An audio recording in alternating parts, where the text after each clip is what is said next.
Welcome back for a new vlog, and this is involving the vintage Yu-Gi-Oh deck I'm trying to rebuild. There were a few substitutions made for a few cards, and there's one or two I may or may not change out.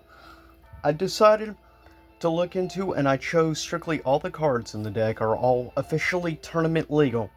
Some of these cards, I was shocked, are in fact legal again, but in limited or semi-limited format for the TCG and the OCG. So with that said, there's a couple of doubles, but not many. With that said, we'll first check out some of the monsters and stuff. And first is 2 copies. Starting off is Gravekeeper's Guard. One of the classics. Basically, it's, of course, it only has 1,000 attack, 1900 defense, level 4. Most of these are level 4s. There's a few like a 5 or 6. But the main effect is it has a flip effect, a classic one. And that is select one monster your opponent controls and return it to their hand. So, it's not the best, but it can be useful in certain circumstances. Next of which is 2 copies, which you can find this in Retro Pack 2.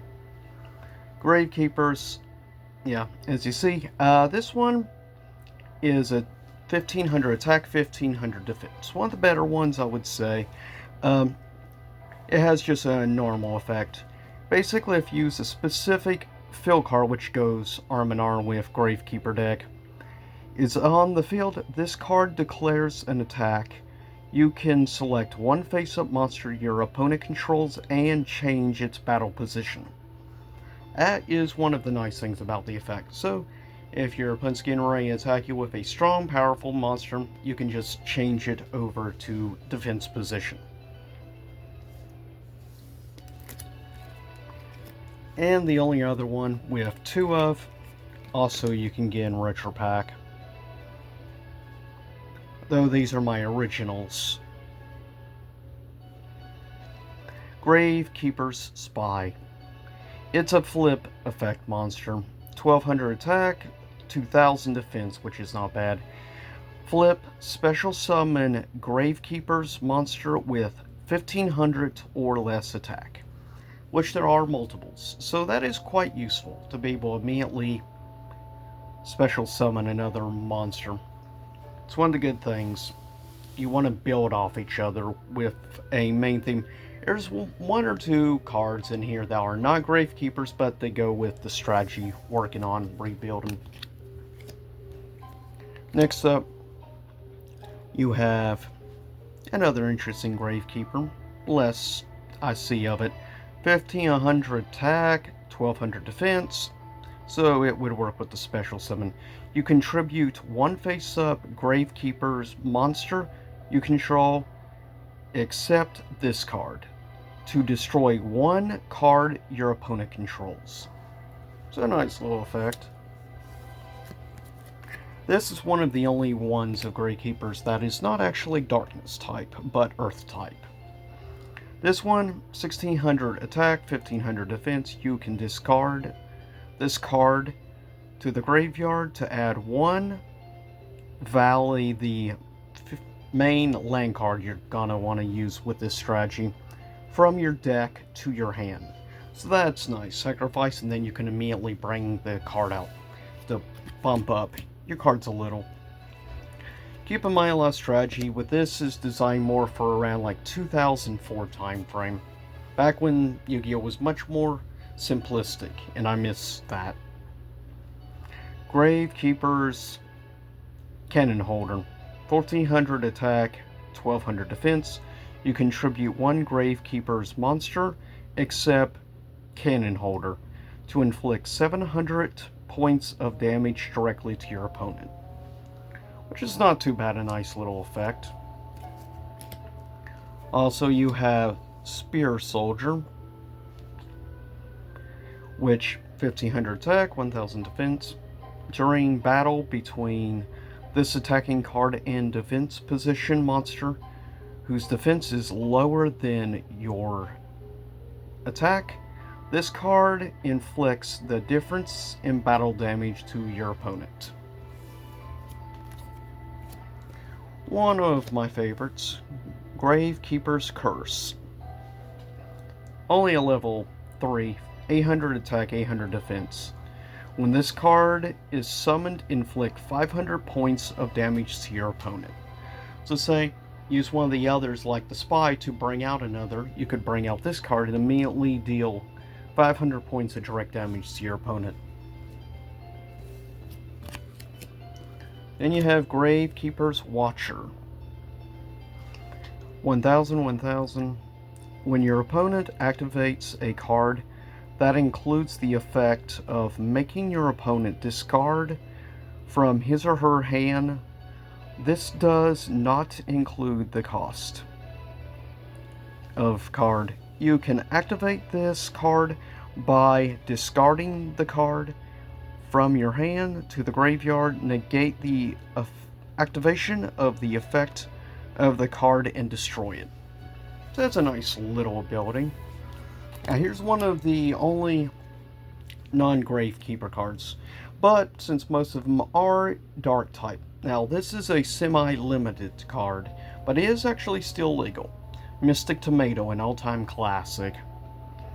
Which of course, when this card is destroyed by battle, you can send this card to the graveyard. You can special summon one dark monster with 1500 or less attack from your deck in face-up attack position. So that is nice to immediately bring it out. Which can also play with other cards that activate when you bring them out. Also, Gravekeeper's Chief. You can only control, or whether, you can only control one face-up Gravekeeper's Chief. Your graveyard is unaffected by, of course, the specific magic card field card. When this card is tribute summoned, you can target one Gravekeeper's monster in your graveyard, special summon that target. Which is nice, and at least also has 1900 attack. Then you have the key most important Gravekeeper card of the monsters I have. Gravekeeper's Visionary. 2000 attack, 1800 defense. You can normal summon this card by tributing one Gravekeeper's monster. This card gains 200 attack for each Gravekeeper monster in your graveyard. If this face-up card on the field would be destroyed, you can discard one Gravekeeper monster instead. So yeah, it has a nice, nifty little multiple effect. Then we have one of the flagship cards, really, of this deck.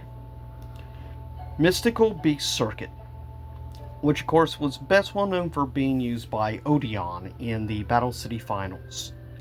Mystical Beast Circuit, 2500 attack.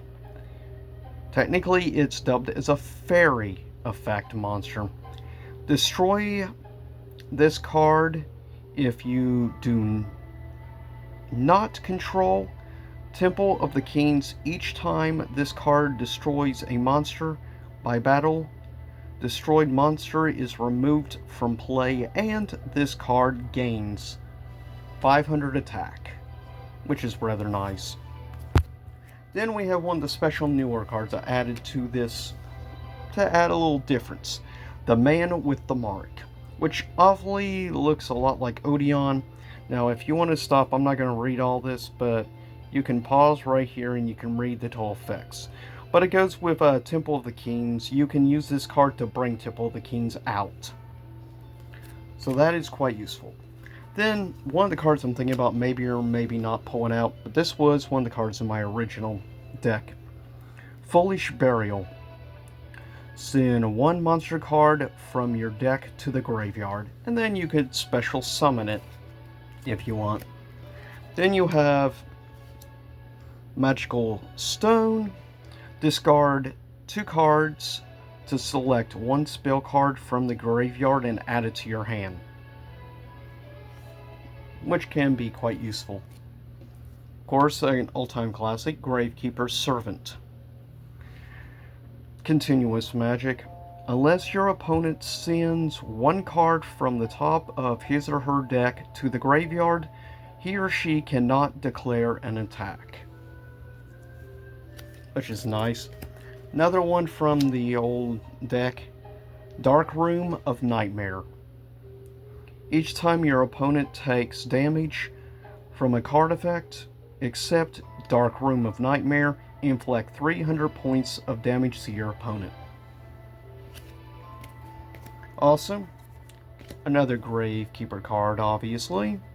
Select 2 Gravekeeper monsters in your graveyard and add them to your hand. The effect cannot be negated by the effect of specific cards. Speaking of the specific card, here it is. The key fill card to this whole strategy. All Gravekeeper monsters gain 500 attack and defense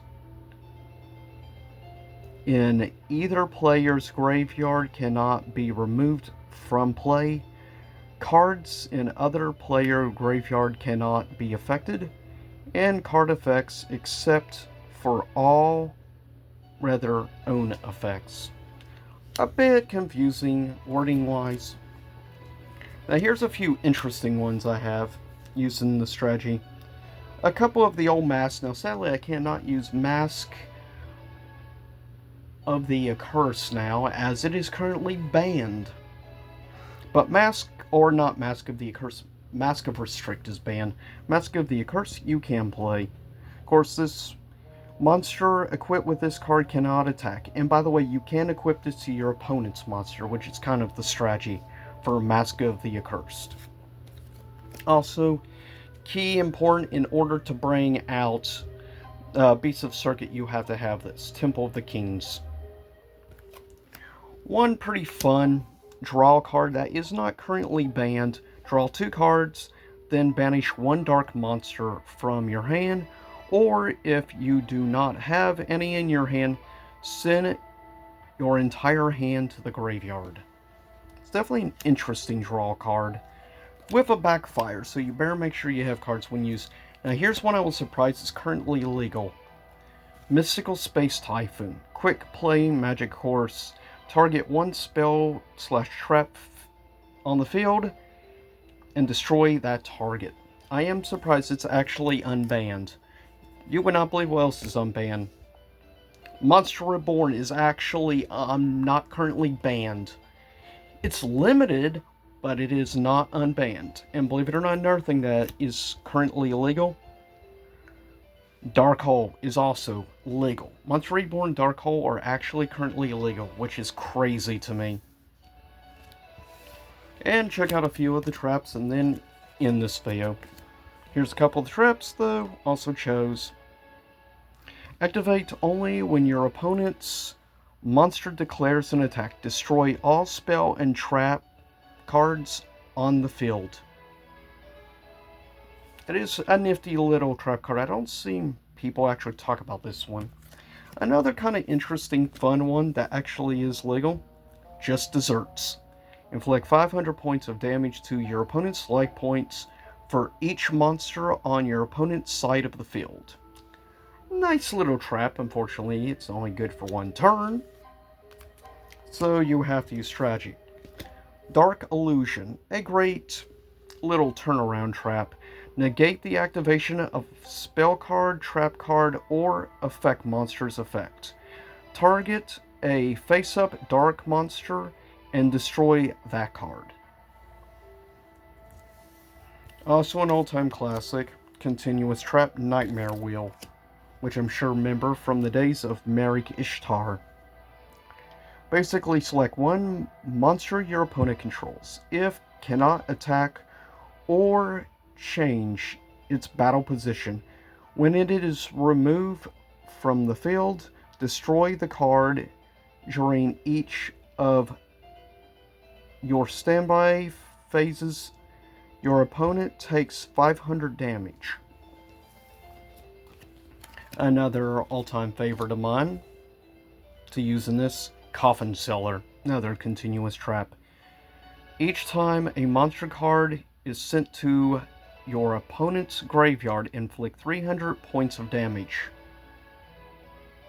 to the opponent, which is nice. Another one that is actually legal, which surprises me, one of my all-time favorites, Skull Invitation.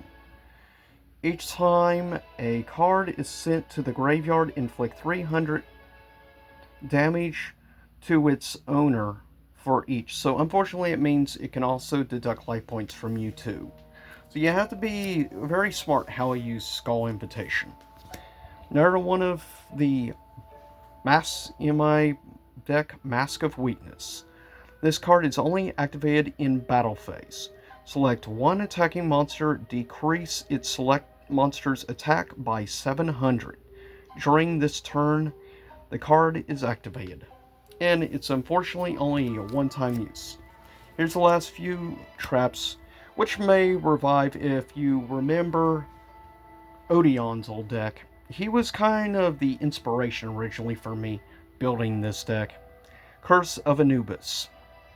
Change all effect monsters on the field to defense position this turn. Original defense of those monsters become 0. Also, their battle positions cannot be changed, which is nice. Of course, a couple of really cool cards like Apulpus, the Swamp Deity. Continuous trap. During the main phase, special summon this card as a normal monster, Reptile Earth, level 6, attack 2000, defense 2200. This card is also still a trap card. Then you can negate the effects of face-up cards your opponent controls up to the number of other continues. Trap you control until the end of this turn. It is weird, the wording, I'll admit.